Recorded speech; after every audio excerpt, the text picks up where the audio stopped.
Ah, so relaxing. Today we sweat out the details. Sparks fly as workers build mobile saunas on wheels. Voyageur Saunas, a Finnish-inspired movement made for the outdoors. People are passionate about outdoor equipment. Get this. Americans spend more than $20 billion a year on gear. But no one ever really sees how their stuff gets made. Well, that's where we come in. Each week, we throw open the factory doors and give you a behind-the-scenes look at how your favorite gear is made. Made for the Outdoors is brought to you by Border View Lodge.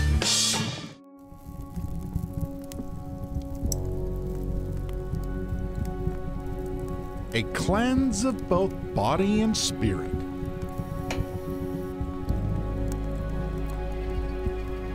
The act of sauna.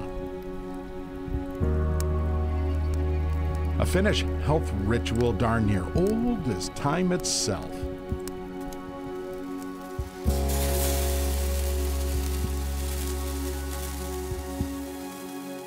Now with next generation technology and a distinct Minnesota twist. Welcome to Shakopee, Minnesota, home of Voyager Saunas. Inside that building, Finnish-influenced magic happens. We've introduced something that nobody really has tapped into the market yet. I was able to bring something to the party again that nobody's got in the country. Voyager owner Eric Bongard talks about that rig right there, a sauna on wheels. Mobile units fit for trail, road, and forest. Rodney was a good friend of mine, is still a good friend of mine, and wrote me a check for $40,000 to build 2 mobile saunas to get me started. He's like, yep, here you go. I want 2 of them. Right, the first 2 I built. And the rest is, well, you know. So all the raw stock they use is this stuff. It's called 6061T6. In simple terms, it is very strong aluminum and it is very workable. The point, it's good stuff.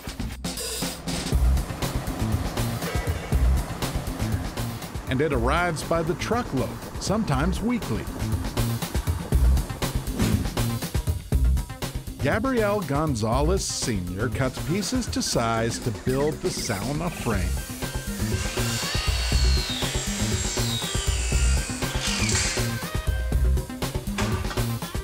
So it's just got to look symmetrical, kind of. So Chapo Soto builds all the frames, literally from scratch, and he is the welder in these parts. Pretty good when you watch him. This one right here is a 7x12. Mom always told me never look at the welding light. We found that building our frames from the bottom up, it's just a maintenance-free program. It takes just an hour or so to get the frame in place. They'll weld usually 2 to 3 sets of walls up at a crack, stand all the walls up, glue and screw everything down to our framing. Start to finish, we can have cut the frame, welded, plywood on it, and walls standing in a day. Second chapter of the build starts with tape. Literally hundreds of small pieces of the sticky stuff. That is what actually holds our sheets on until the epoxy cures as a temporary fixator. We have a press brake here, so we cut and shear our corners and bend what we need to do. Last one.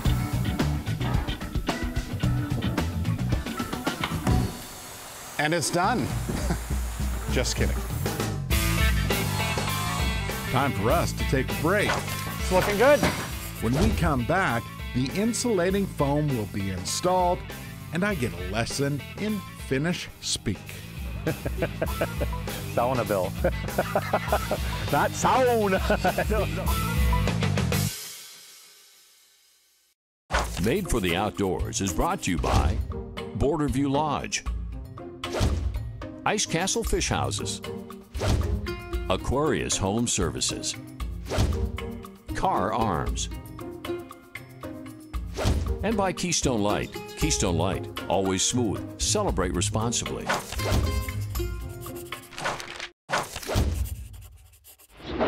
You know, we're doing anywhere between 5 and 8 inquiries a day right now on the website.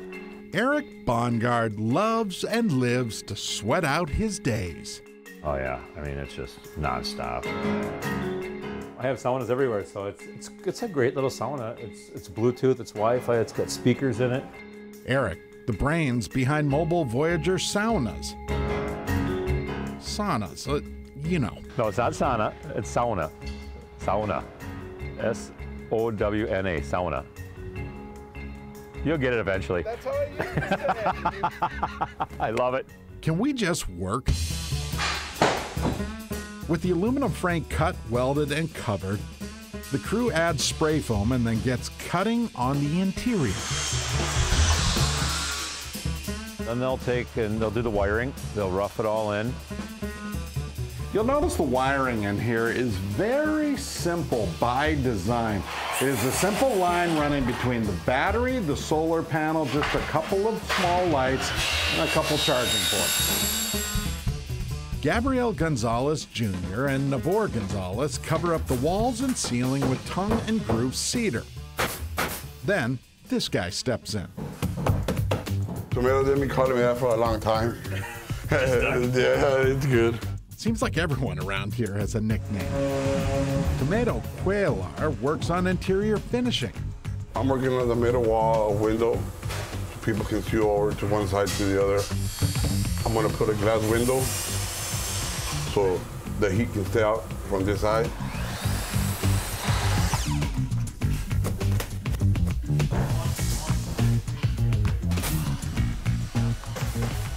While they get the inside finished, get it? Pat Brigham works on the outside. I've been with Eric for longer than I want to try to remember. Owner of yet another moniker. My nickname is Woman. Don't ask me how I got it.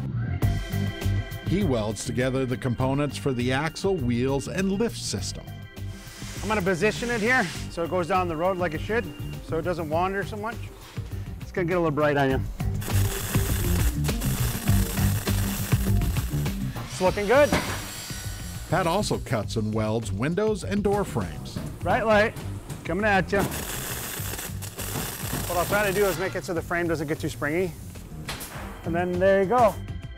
Now Voyager adds the heat. We're getting to that point. It's almost time for the sauna to earn its wood stove. This is a Kuma. Hand-built, also right here in Minnesota. But before it goes in, they bring it outside and fire it up to temper it. We're getting close. Just as soon as that stove cools back down, it goes for a very short ride. That Kuma's the rock star. 400 pounds of solid steel with a firebox that is unstoppable. 4, 5, 6 pieces of wood, and you're sauning for 2-3 hours easily. We bolt 4 screws down, and then we'll lock it in. Meanwhile, the sauna earns a one-of-a-kind door. You can see Navarre even builds the doors from scratch. After all, no two are alike, right? Yeah. Why don't you just order those from someplace? Because you never know the size or where they want it. All this from a business that once made ice houses for ice fishing. We started looking at pivoting from the ice house industry to the mobile sauna and saunas in general. I felt this was where I really wanted to go. And I don't know why, or I don't know the reason behind it, but I thought that was a good pivot. Seems to be a good move because the Voyager crew builds fast as they can. A bit of cleanup work and the mobile is ready to go out the door to faraway places that look like this. Building the best sauna in the country. It's just indestructible. I mean, there's nothing that can go wrong. And these Voyager Saunas go anywhere you go. The essence of their name, Voyager, made for the outdoors.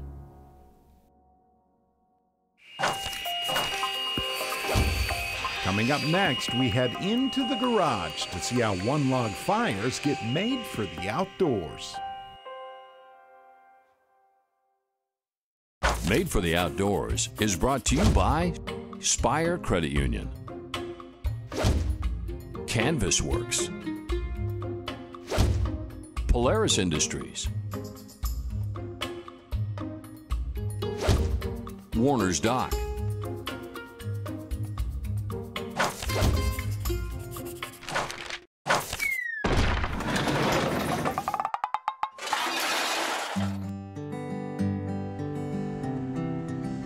One little log, such a simple subject of our campsite attention. Who knew one log could create so much fun? It's a Schwedenfackel. So Schwedenfackel is a German name for Swedish torch. Bill Beast discovered them while living in Europe. So I started to research, what is a Swedish fire? It turns out that Swedish fire dates back to the 1600s. It was a concept of burning wood from the inside out that war soldiers used during the 30 Years' War. Bill had a Minnesota brainstorm. His version of a Schwaden, well, you know what. In Minnesota nice, that translates to a one-log fire. Built right here, by hand, in a Minneapolis suburb. The process starts with properly prepped logs. Okay, here we go. Now we'll fire up the saw.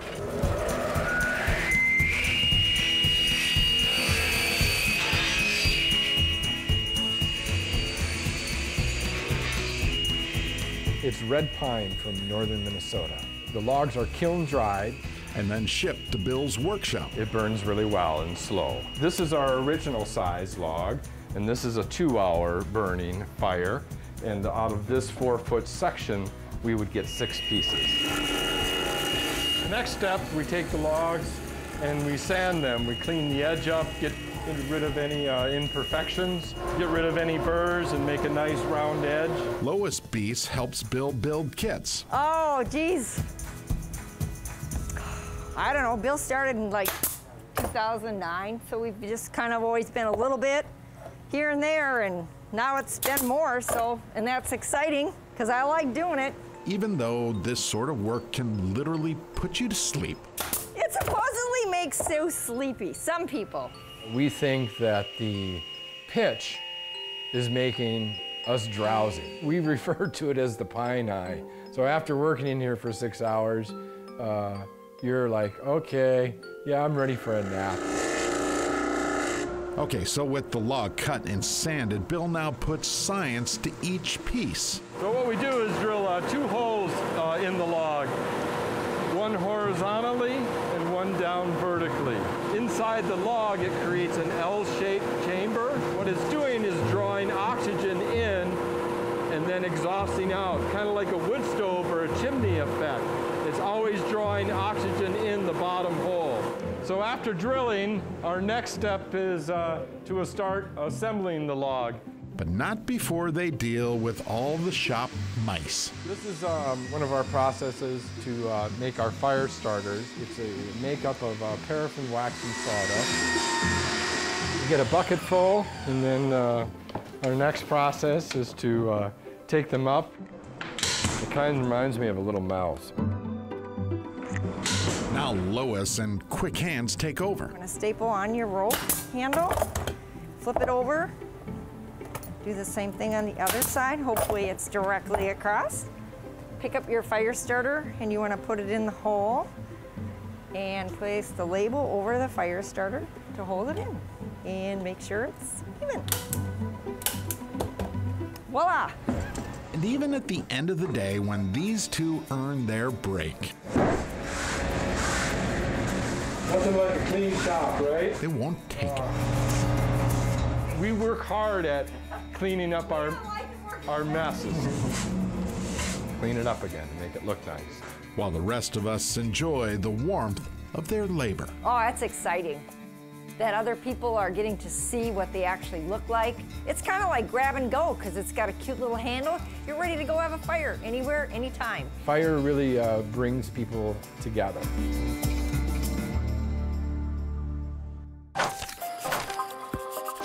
Hey, stick around. The art of vintage boat building, best expressed by the work of Kevin Fitzke. You're watching Made for the Outdoors. Hey there, I'm Bill Shirk, the man about the woods. And I'm Alexa Score. If you're a fan of Made for the Outdoors and want to know more about the show, be sure to like us on Facebook. And follow us on Instagram for cool behind-the-scenes looks at what we're working on. And don't forget, if you've got a show idea, be sure to drop us a note. Made for the Outdoors is brought to you by Canvas Works, Warner's Dock, L&M Fleet Supply,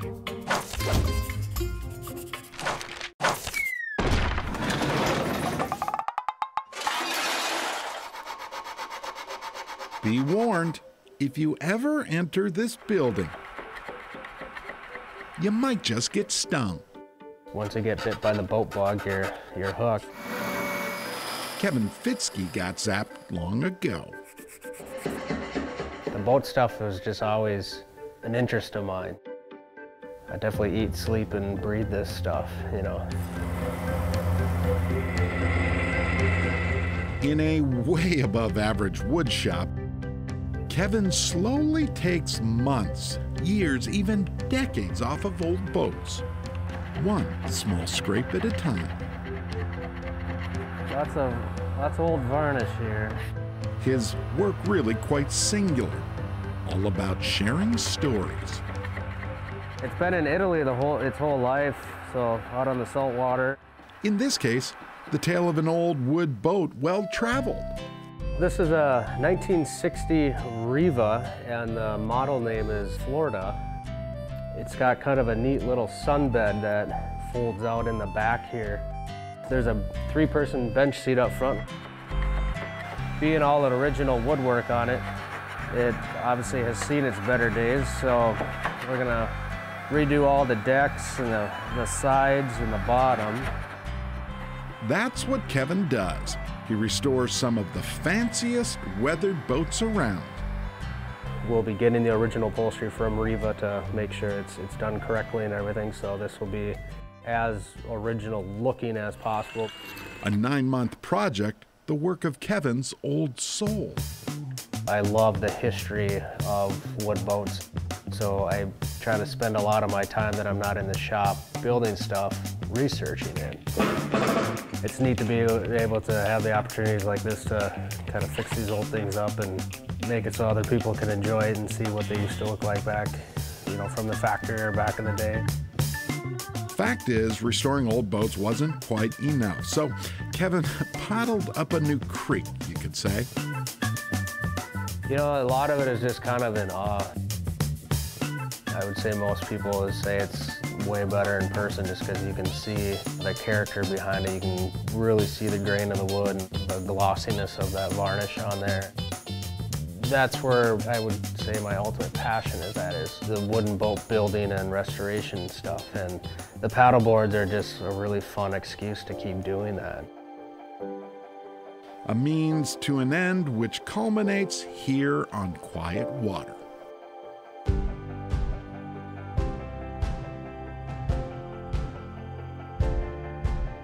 It's just a hot rod of a boat. It's super fun to drive around. It's incredibly smooth on the water. This morning, this ride, proof that boat building stuff can sting. This particular plans that my boat is based off of was printed in the February issue of 1935's Motorboat magazine. and so it gives you kind of an overview. This is the original plans for Bug Light. Yes, Kevin built the boat from scratch, literally from first board and first stainless steel screw. The name, well, you probably already figured that part out. You know, they all have a personality to them. They have that character about them. I think you can really just see the physical soul between a wood boat compared to, you know, maybe a fiberglass or aluminum boat. And in the process, Kevin protects the stories. That's just what makes it that cool factor. They sound cool. They ride completely different. It's just kind of that experience you have. It's just, you can't get that with anything else.